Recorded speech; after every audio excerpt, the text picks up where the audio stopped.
Hi, and welcome back. This evening is a book reading for Life is Magic, my newish book. I'm going to be resuming at chapter 12. So, this is book reading number 6 in total. I got my brand new chakra candle here from Diane and Fran. Thank you so much. Super kind. I really appreciate it. So we're on the top chakra right now, as you can see, because it's freshly lit. And I've also, where is it? Oh, yeah, here it is. I've also got my drink with my fancy whiskey glass, courtesy of Kat. So everybody's here for the reading. Thank you. All right, here we go. No further ado.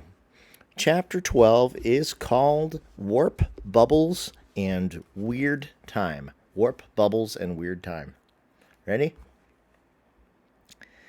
A few chapters back, we entertained the idea of time not just as relative per Einstein, but potentially personally relative, as when Mom fell off the ladder in slow motion and somehow didn't smash her beautiful, stubborn skull, and also when Steve was rescued by the angel arm.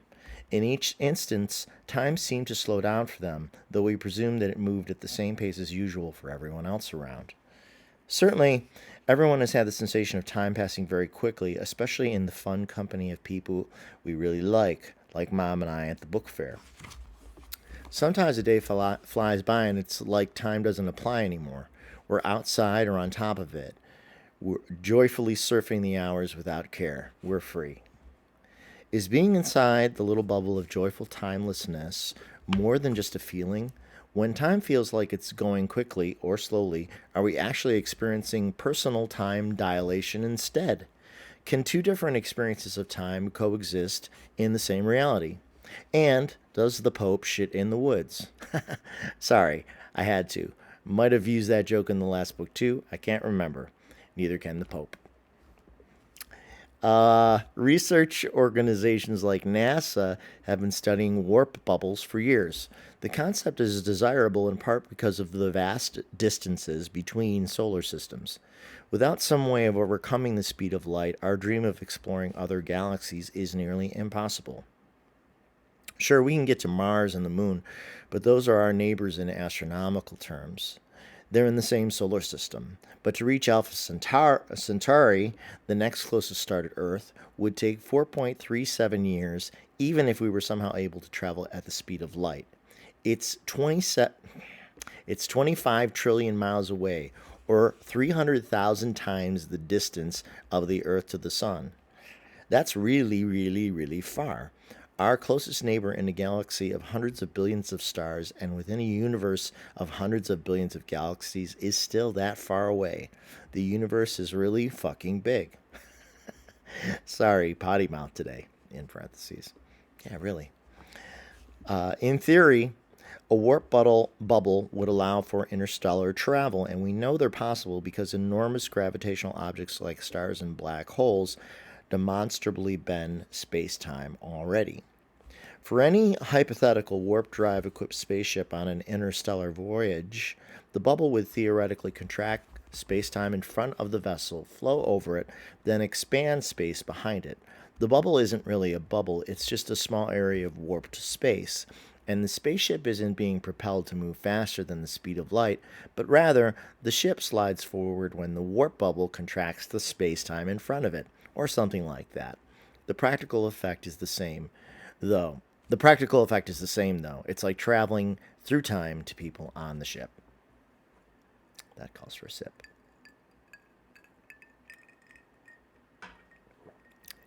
Space time behaves very strangely as well. It might also be more malleable than we currently believe. In the history of the 13.8 billion year old universe, there have been periods of unexpected explosive inflation.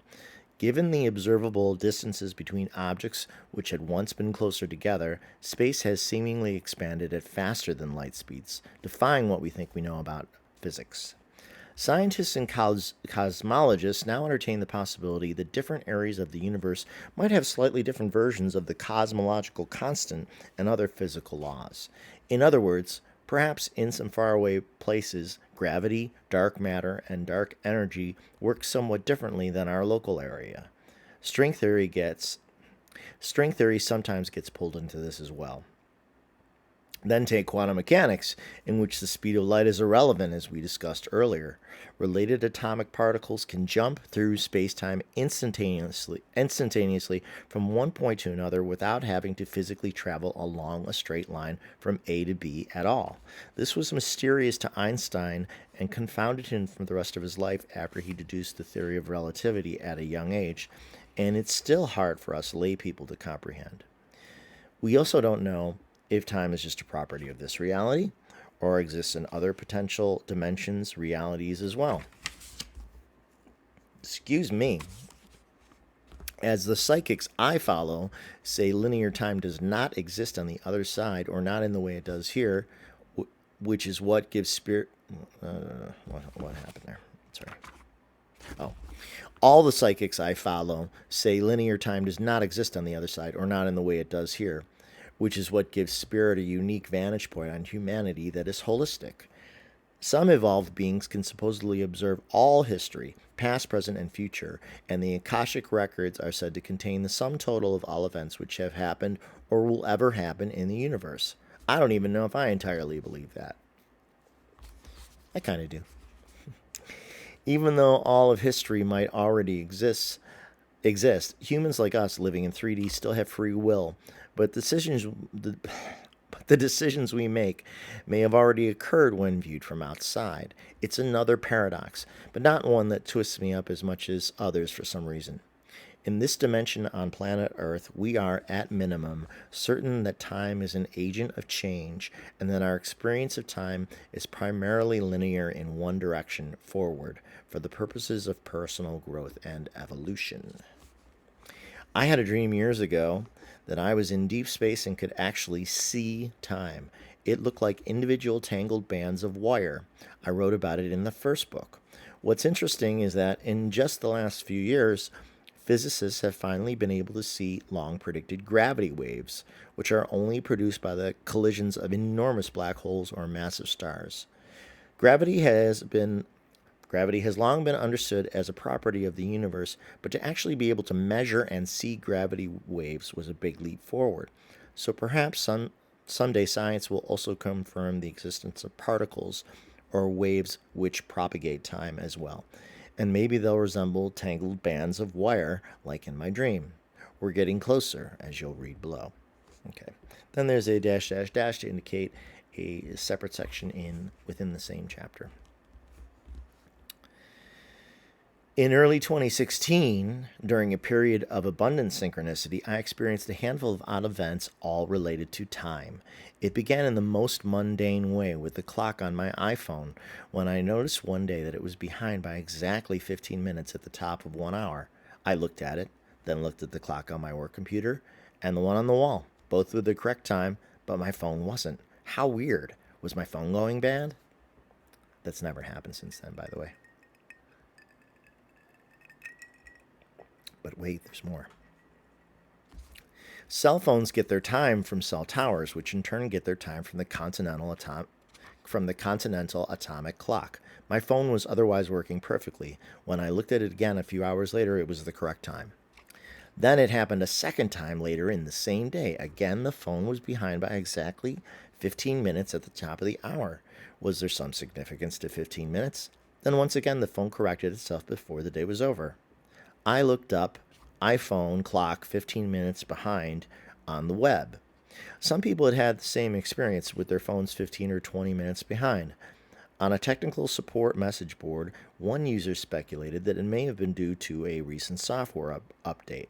Another explained that phones get their info from cell towers and repeaters. The towers are always correct, but if the repeaters are old, then they can get out of sync and pass it on to the phones. So even though the clock on my phone had never gone goofy before or since, it seemed that the mystery was solved without the absolute need for a mystical element. But then, a week later, I attended a Buffalo Sabres hockey game at the downtown arena with a friend, and we had our own little time quirk. Hockey games are 60 minutes long in terms of actual play. The games are broken up into 3 periods of 20 minutes each. An intermission of 15 minutes occurs between each period, during which time the ice is resurfaced and patrons have the opportunity to go to the bathroom or snack bar if desired. During the first intermission, I suggested to Patty that we take a walk around the circumference of the arena to get our blood flowing after sitting for a while drinking beer. It felt good to be on our feet and moving, burning off some beer fog. As we made a complete lap around the arena, I told her about the odd clock thing with my iPhone and other synchronicities I'd recently experienced. There was a nice intimacy to our conversation, not unlike a bubble of shared feeling. After walking a lap around the full circumference of the arena, we could have taken the aisle and returned to our seats, but as there was still some time left before the second period of play began, I suggested we try to go around one more time, then grab some drinks before going back up. As we finished walking the second lap, Patty and I looked at each other in confusion. It didn't seem like we had been walking any faster than during the first lap, but somehow we were back at our starting point again in record time, right after discussing the odd time issue with my phone. We both noticed it before we even spoke. How did we circle the arena so fast? It was like we had just left.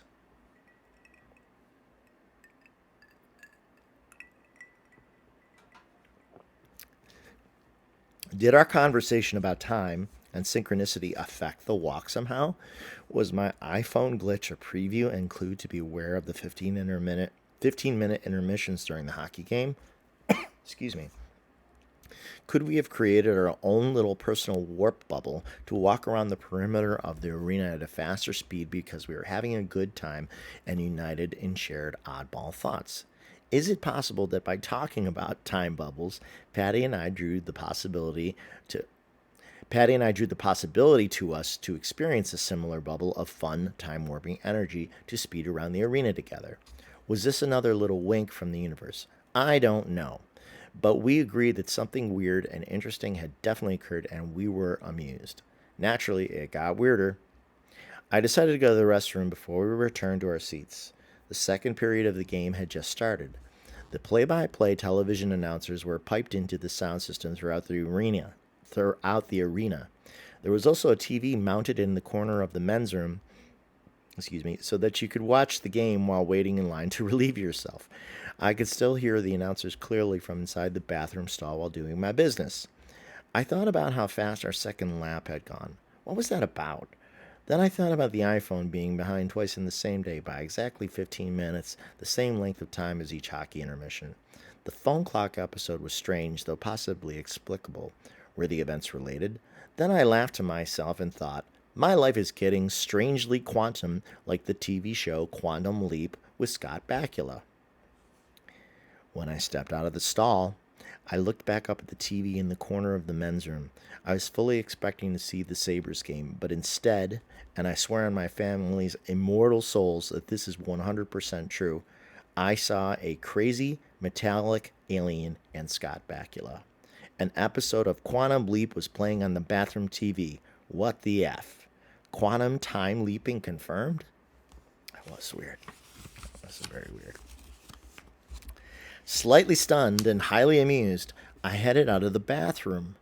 Before I cleared the entrance, I took a quick look back to try to confirm what I had just seen on the television, but by then a commercial was playing, darn it. Could the episode of Quantum Leap have been a personalized wink for me from the powers that be? When we got back to our seats, Patty agreed we had stepped into a twilight zone. I wrote the rough outline of these events after they happened in February 2016, but didn't fully flesh out this chapter until summer 2018, with further edits in summers 2020 and 2021. My. While working on it, I thought it would be fun to try to find the Quantum Leap episode with the metallic alien or robot online. I had only an imperfect, though very distinct, memory of a single image to go on. Given the accumulated weirdness, perhaps by serendipity, I'd find it.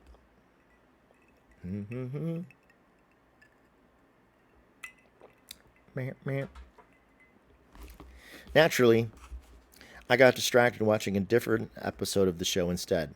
It really was a pretty fun TV program. The guest actress that week was also leaping through different times and realities like the lead character Sam, played by our friend Scott Bakula. Excuse me. She looked familiar, so I looked her up online. Her name is Renee Coleman, a Canadian actress who did most of her work in the 1980s. I came across a link for her personal website and clicked it. On the opening page, it said, The Art and Practice of Dream Centered Living. A book by Coleman was featured for purchase. I could have smacked my forehead. If this was the same person as the actress I had seen on the show, then she had transitioned from acting into writing about the same weird metaphysical subjects as me. Digging around Coleman's website, I found interesting blogs and articles all related to life as a dream. There was a mailing address for a town outside of Los Angeles. Yes, it was definitely her, the actress from Quantum Leap. While chasing one rabbit hole, I had fallen into a completely different one. Coleman wrote about the meaning of mysterious dream-like images in everyday life. She called them pop-ups, whereas I and others usually referred to unexplained coincidences as synchronicities, and among my family we playfully call them ding-dings, like a bell ringing to get our attention. So this woman calls them pop-ups. Pop-ups and ding-dings.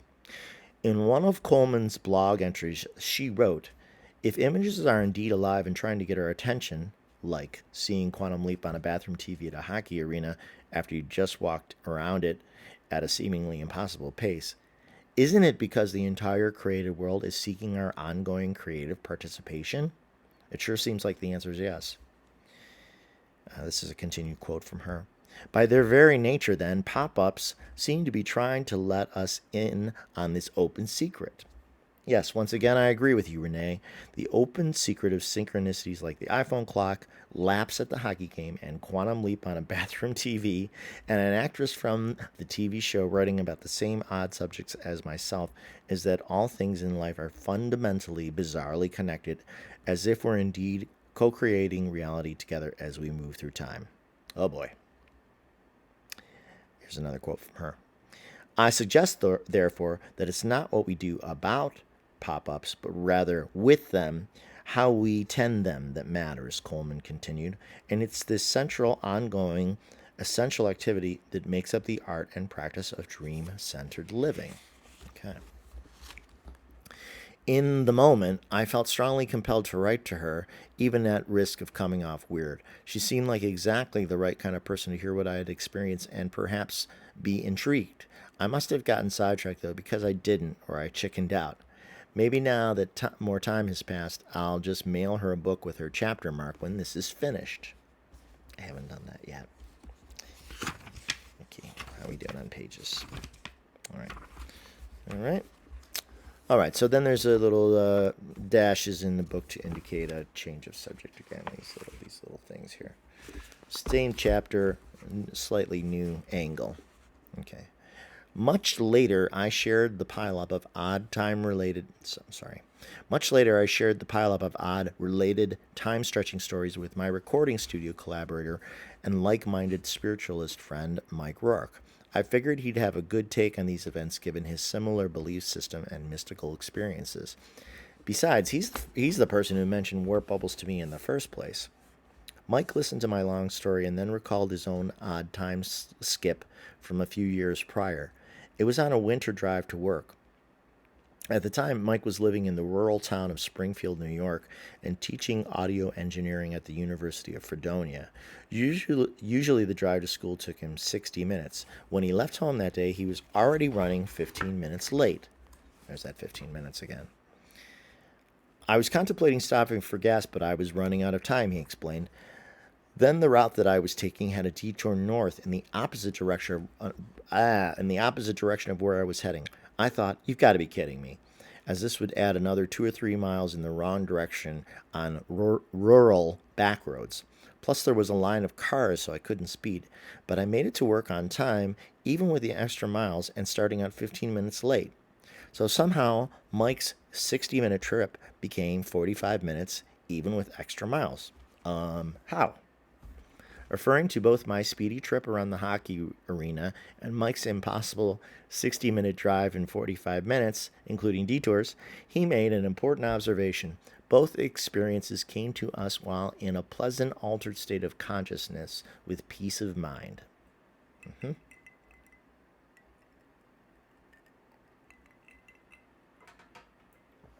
Mike said, If I had looked at the world that day like, oh my God, I'm so late, I have to speed all the way there, it would have been bad. Instead, I got to a place of comfort.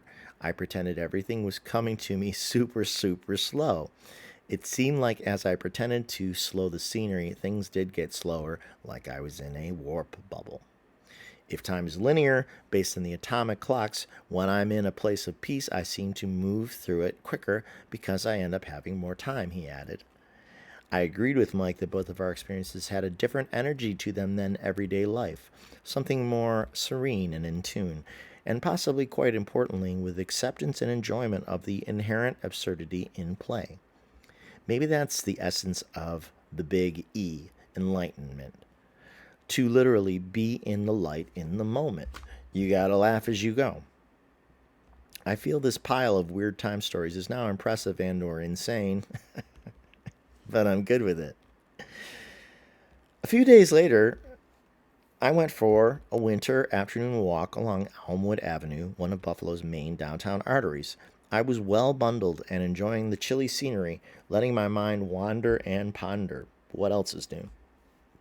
Excuse me. A jogger passed by with his dog. A few minutes later, and seemingly without enough time to double back around the block, the same jogger and dog passed me again, or at least that's what I thought I saw during the quick repeat flyby. Uh-oh, was it really the same guy and dog, or did I imagine it this time because that's where my head was at? And if a warp bubble was involved, who was inside it, the jogger and his dog, or me? I had to leave this question mark because I didn't trust my own senses anymore, and I needed to stay partly sane to survive in the apparent physical world. It was one bridge too many to cross at the time. Perhaps absurdity is best accepted in paced doses, or maybe after eventual retirement from the mundane logistics of 9 to 5, I can go fully, happily zen insane in peace and write more kooky books from deep space without harm. Or maybe I'll go easy on myself and just take up bird watching. You never know. Could go either way. Okay.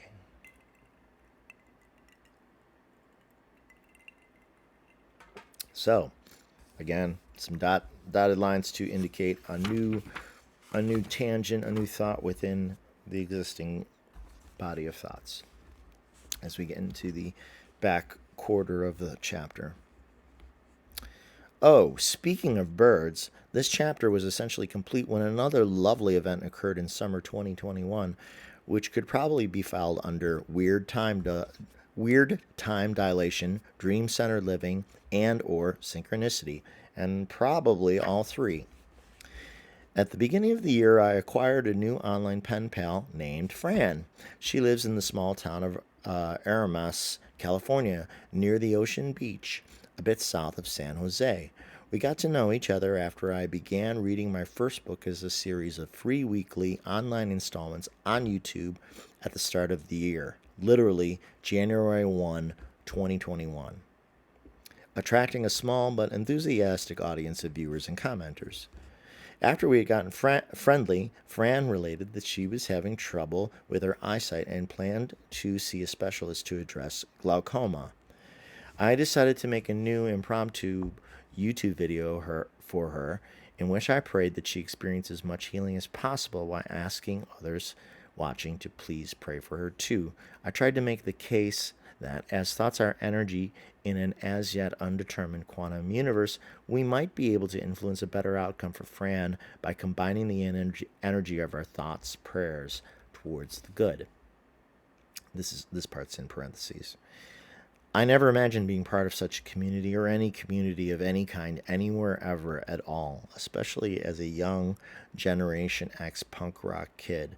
Given my life experience, the bulk of my trust is in my immediate family and select others, and I have often regarded it as us silently versus the world, though I know there are many good people around. Now I feel that the global community of lightworkers in all its diversity agrees on the common goal of bringing more peace, justice, love, and hope to the world in an orchestrated way, quite likely as generations of agents sent purposefully to Earth towards the betterment of the planet at a fragile moment in its history. Though there's enough commonality of beliefs among light workers that we're all rowing in the same direction, but without the restrictive and dogmatic shackles of organized religion. This is living as spiritual beings in human form, however imperfect we absolutely are. I accept this now as a truth of life and the lives of my family members and the greater spiritual community. It doesn't mean I won't still make inappropriate jokes fairly often. I'm still part ape for now. End of the parentheses section. That evening I prayed a bit more. The next morning when I woke The next morning, when I partly awoke at 5 a.m., I knew I would fall back asleep momentarily, but decided to slip in one more quick prayer for Fran. As soon as I began, a bird started singing outside my window. And when the prayer was over, it stopped. It felt like a very cool sign. Then I fell back asleep. The next day, I wrote to Fran. Sorry. The next day, I wrote to tell Fran about the pre dawn bird call. She loved this news and wrote back that she too had been unexpectedly awakened that morning by an unfamiliar bird song outside her window. She couldn't recall ever having been awakened by a bird at daylight before. What were the odds this should happen to us the same morning? Upon reflection, we each came to the separate conclusion that it was most likely a cardinal. What makes this remarkable is that there had only been one pair of cardinals in my urban Buffalo neighborhood that summer, and Fran said that where she lives they don't get any at all. This convinced Fran that it wasn't just any cardinal she had heard that morning, but my cardinal on the East Coast. We felt it was a beautiful positive sign, a small miracle. Fran said her eyes even felt a bit better too, and that there was less distortion in her vision. Fran attributed the twin bird song to some kind of time warp because, as I was on the East Coast and she on the West, when the Cardinals sang at 5 a.m. Eastern Standard Time, it would still have been only 2 a.m. in California, but she, too, heard it at 5 a.m. PST. If that's true, then it wasn't just a time warp, but perhaps something involving space as well, like a portal opening between the two coastal locations just long enough for Fran to hear the bird song here. Its purpose? A message from Spirit via nature to acknowledge the prayers for Fran were heard and received. The request for help was answered as birdsong, magical, connective. In subsequent emails, Fran said that her appointment with the specialist went well, that her eyes felt a bit better, and she was able to continue knitting, which is one of her favorite hobbies. She said it is meditative, and I understood perfectly. Then she offered me a new scarf, and I said absolutely. The story wasn't fully over, though. About a week later, while lying on the couch, I heard what I thought might be the same cardinal arriving on the porch at sunset on the first Saturday of July. Again, I was half asleep and didn't want to get up and scare the bird away, so I asked Spirit if there was some way it could come into view through the window. It was just a Hail Mary pass on my part. I didn't really think it would work. But sure enough, the cardinal fluttered from out of view into the catalpa tree out front, where I could clearly see it jump from one branch to another. Then it flew away. This was a nice acknowledgement. I shared it with Fran, and she loved it too. A few days later, I was able to snap a picture of both cardinals at the bird feeder for her. I saw the female cardinal a couple days ago, by the way, in a snowstorm, just by herself. Amazing. The male must have been around, but I only saw her. A lovely echo of this natural event came when another of my YouTube viewers, named Diane, aka Feral Human, who has also become friends with Fran, wrote to me separately about an experience she just had while working an overnight shift at a retirement village in Asheville, North Carolina. One of Diane's clients, a woman of 99 who we'll call Grace, was seemingly close to the end of her life in the skilled nursing section. Diane checked on her as she slept, watching her body move with the breathing. Around midnight, she heard Grace take in and exhale a breath, and then a bird outside sang a single note. As Grace slowly took in and released another breath, the bird sang one note again. This continued for a half an hour, to Diane's amazement. It made me wonder if this was some sort of cosmic sign, Diane wrote. Until her breathing evened out and I saw her moving her legs, I wondered if it could mark her dying. She's been having a hard time of lately, and we actually talked the other day about her being ready to leave. Diane wondered what I thought. I also shared it with Mom by text. Mom, a trained wild bird handler, wrote back, "Birds never chirp at night. They sleep. Perhaps it was a spirit bird or her guide comforting and keeping Grace breathing. Mysterious yet natural." I shared this info with Diane and also wrote, "Animals are dialed into what's going on, or they are in communion with spirits and guides and assist them in some way. It's part of the overall magic. Your awareness was dialed into it, so the bird was as much for you as a witness as for your client. We somehow live in a magical reality, and God and the angels do care and watch out for us at all stages of life. When you really feel it, it's remarkable." Diane replied, excuse me, "The bird actually sang out after each of Grace's exhalations. She would exhale, the bird would sing, and then she'd take another breath. I had to think about this to determine when the bird was actually singing. I think the bird was actually breathing for her or prompting her to breathe." Here's the really weird part. She normally always has the TV on, but not that evening. If she had had it on, I never would have heard the birds sing. Coincidence? I think not, said Diane. I agree. "Thanks to both you and your mother for your thoughts on this," Diane wrote. "I have come to believe that Grace was having a close time there, but that as soon as she rolled over and the communication with the bird ended, she had turned a corner and was to stay with us a bit longer. You rock!" Exclamation point. "Thank you, Diane, and many blessings to you, Grace, and Fran. I sincerely hope I can eventually cash these goodwill chips in with St. Peter." And yeah, that is the end of chapter 12. Looking ahead, this is a good place to stop. So, next time, we'll pick it up at chapter 13. Thank you very much for listening. I appreciate it. If you would like to purchase a copy of Life is Magic, you can look for it on Amazon under my name, or you can go to robfalgiano.com for a link, which just takes you to Amazon to purchase it there. There is no Kindle version as yet, but your alternative option is to continue to listen to the free readings here on my channel. So thanks for tuning in. I sincerely appreciate it. Be well. See you soon.